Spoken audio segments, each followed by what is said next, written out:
උදේ පාන්දර දොර ඇරපු ගමන් ඔයාගේ මූණට සිසිල් සුළඟක් එක්ක මිහිරි සුවඳක් ආවොත් දවස කොහොමද? ගෙදරක ප්‍රධාන දොරටුව කියන්නේ නිකම්ම ලේ ඔළුවස්සක් නෙවෙයි. ඒක තමයි ගෙදරට වාසනාව ගලාගෙන එන මාර්ගය. මේ වගේ තැනකට අනිවාර්යෙන්ම ගැලපෙන හොඳම මල් පැල වර්ගය තමයි සමන්පිච්ච කියලා කියන්නේ. ඒ ඇයි කියලා අපි දැන් බලමු. අංක 1. සුවඳේ බලය. ඇරෝමා තෙරපි ඉෆෙක්ට්. උදේ පාන්දරම පිච්ච මල් සුවඳ ආග්‍රහණය කිරීමෙන් අපේ මොළයේ සෙරෝටොනින් වර්ධනය වෙනවා. මේකෙන් දවස පටන් ගන්න කලින්ම හිතේ තියෙන ස්ට්‍රෙස් එක තරහව නැති වෙලා මනස සැහැල්ලු වෙනවා. දොර අරිනකොටම එන ඒ සුවඳ දවසම ප්‍රබෝධමත්ව තියන්න උදව් වෙනවා. අංක 2. වාස්තු දෝෂ භංග කිරීම. වාස්තු විද්‍යාවට අනුව නිවසේ ප්‍රධාන දොරටුව ඉදිරිපිට යම් දෝෂ තිබිය හැකියි.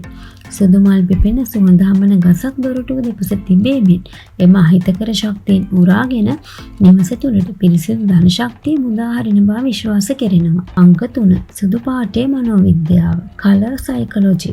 ප්‍රධාන දොර අසල රතු හෝ තද පාට මල් වලට වඩා සුදු මල් වැදගත් වෙන්නේ ඇයි?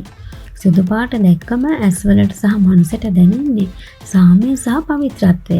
ගෙදරට එන කෙනෙක්ට උවත් මුලින්ම දැනෙන්නේ හරිම සාමකාමී හැඟීමක්. රණ්ඩු සරුවල් අඩු වෙන්න මේක බලපානවා. අංක 4. දෙවියන්ගේ ආකර්ෂණය.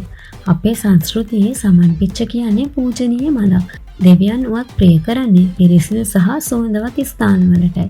උදේට පිපෙන මල් ටිකක් නෙලාගෙන බුදුන් පුදන්න පුළුවන් වීමම කොච්චර ලොකු ආශිර්වාදයක්ද. අංක 5. ඔක්සිජන් ප්‍රතිශක්තිය ඉහළ දැමීම.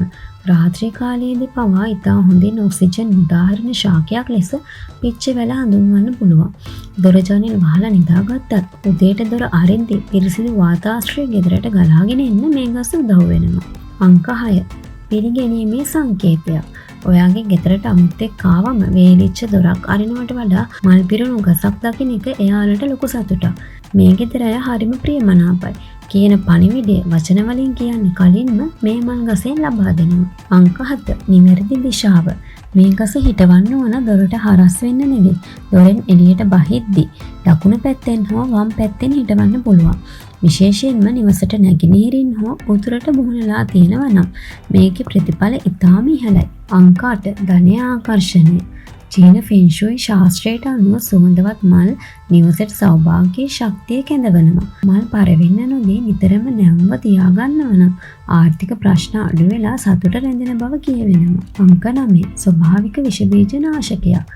සමන්පිච්ච සහ ඉද්ද වැනි ශාකවලින් නිකුත් වන රසායනික සංයෝග අවට වාතයේ තිබෙන බැක්ටීරියා විනාශ කිරීමටත් සමත් බව සොයාගෙන තිබෙනවා. දුම්විලි සහ විෂ බීජ ගෙදරට එන එක මෙමගින් ස්වභාවිකවම පෙරහන් කරනවා. අංක 10. නඩත්තුව සහ සැලකිල්ල. වැදගත්ම දේ තමයි මේක. ගහ හිටෙව්වා වගේ නෙමෙයි වෙහෙලිච්ච කොළ පරවුණු මල් එතන තියන්න එපා. මැරුණු මල් දොර ඉස්සරහා තියෙන එක අසුබයි. නිතරම වතුර දාලා ලස්සනට කප්පාදු කරලා තියාගන්න. ඔයාගේ ගෙදරත් ප්‍රධාන දොර ළඟ මල් ගහක් තියෙනවද? නැත්නම් අදම හිටවමුද? ෂෙයා කරලා යාළුවන්ටත් කියන්න.